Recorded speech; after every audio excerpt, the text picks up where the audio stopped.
Hi bears! Welcome to tonight's story. This is a story about a family of elephants called the Large Family, and there's quite a few of these stories and they're some of my favourites. It's by Jill Murphy and published by Walker Books, and it's called 5 Minutes Peace. And I'm just wondering if some of your mummies and daddies are thinking perhaps they could be doing a 5 minutes piece just about this time of the week. So, are you sitting comfortably? Sniggle down and enjoy tonight's story. 5 minutes peace. The children were having breakfast. This was not a pleasant sight. Oh, look at the mess they're making. Oh, and the baby has even got her cereal bowl on her head. Mrs. Large took a tray from the cupboard.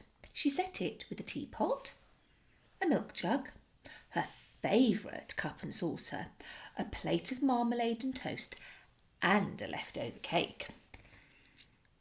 She stuffed the morning paper into her pocket and sneaked off towards the door.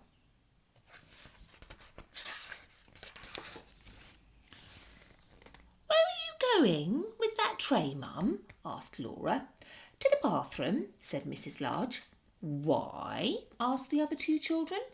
"Because I want 5 minutes peace from you lot," said Mrs. Large. "That's why." "Can we come?" asked Lester as they trailed up the stairs behind her.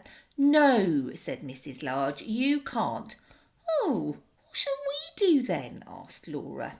"You can play," said Mrs. Large, "downstairs by yourselves, and keep an eye on the baby." "I'm not a baby," muttered the little one.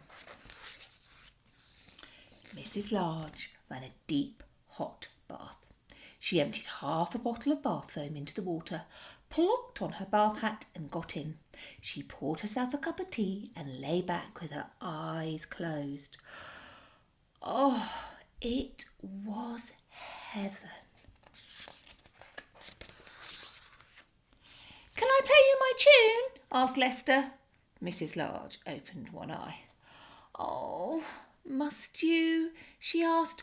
"I've been practising," said Lester. "You told me to. Can I, please, just for 1 minute?"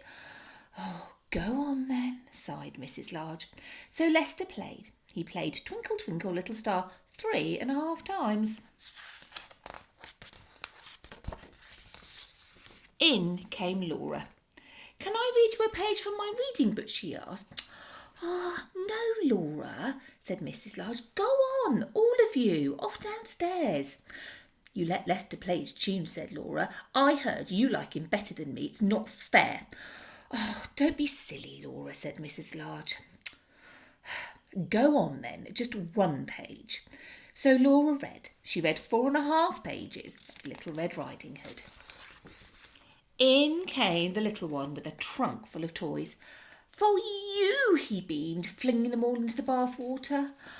"Oh, thank you, dear," said Mrs. Large weakly. "Can I see the cartoons in the paper?" asked Laura. "Can I have the cake?" asked Lester. "Can I get in with you?" asked the little one. Mrs. Large groaned. Oh. In the end, they all got in. The little one was in such a hurry, he forgot to take off his pyjamas. Mrs. Large got out. She dried herself, put on her dressing gown and headed for the door. "Where are you going now, Mum?" asked Laura. "To the kitchen," said Mrs. Large. "Why?" asked Lester. "Because I want 5 minutes peace from you lot," says Mrs. Large. "That's why." And off she went downstairs, where she had 3 minutes and 45 seconds of peace before they all came to join her. And here were the children coming down the stairs, wrapped in their towels, except the little one forgot. And that's the end. I hope you enjoyed that story, 5 minutes peace, and I hope you give your mum some peace tonight, and your dads. Good night, bears. See you tomorrow for another story.